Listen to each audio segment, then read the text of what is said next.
haday dawladda tahay oo gacanta ku haysa wixii suuragala ee arrimaha laga gurman karo haday tahay shacabka iyagoo abaar saddex jirsatay ay ka dhacday dalkan jamhuuriyadda Soomaaliland gaar ahaan gobolkan Gabiley ayaa waxa ka dhamaaday xoolaaleydii looda loo yaqaan geesleyda oo markaasina ay wax yar ka sii witig leeyihiin xoolahan ayaa looga baqi qabaa inay raacaan dadkii dhaqanayay dadkaasi ayaguna dareemayaan gaajo cunto la'aan ah ay sidaa tahay ayaa barasaabka gobolka Gabiley iyo maayarka magaalada Gabiley ay baaq u dareen dadweynaha reer Gabiley ugu baaqeen inay salaad roob doonaha iskugu soo baxaan maalinta Isniinta isla markaasina ay guddi u magacaabeen abaaraha haddaba iyagoo ka hadlaya ayaa waxa hadalladooda kamid ahaa gobol ahaan markaan shirar badan galnay wax badan isla eegnay horta waxa kaliya wax inaga caawin kara oo deeq loo weydiisan kara Ilaahay subhanahu wa ta'ala Ilaahayna inuu gacmaha horsano oo aynu awalan markaynu intaan wax kale meel kale u dhaqaaqin inaynu roob doon sameeyno maalinta Isniinta hadii la haydmo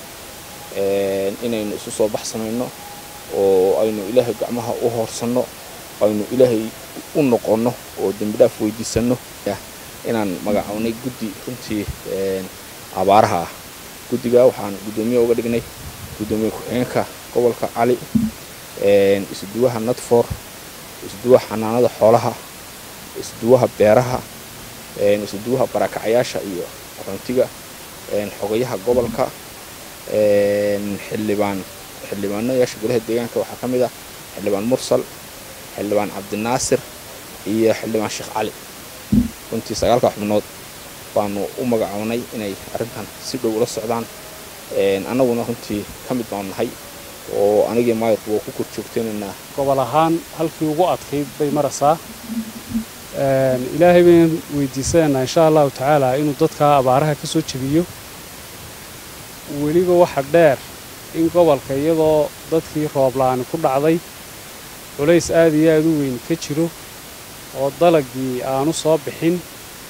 xoolihii iyo dadkiiba ay calaf intii ilaahay in haddana ay soo guurto u dheertahay oo dad fara badan oo iyaguna sidan oo kale ka soo hayaamay abaar ay dadka soo dul degeen oo culays kale ay iyaduna tahay taasi oo guud ahaan tuulooyinka maalin walba waa aragteen oo ugu yaraan 10 dhayne oo xoolayo sida dadba ayaa gobolka yimaada halkan maanta waxaanu ka ilaaminaynaa in maalinta Isniinta weegan guud ahaan gobolka Gabiley looga dareeri doono roob doon saynu horta Ilaahay subhanahu wa ta'ala aynu u barino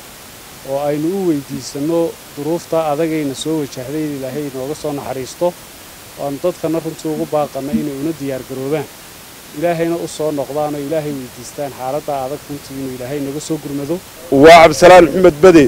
Bulsha TV Gabiley.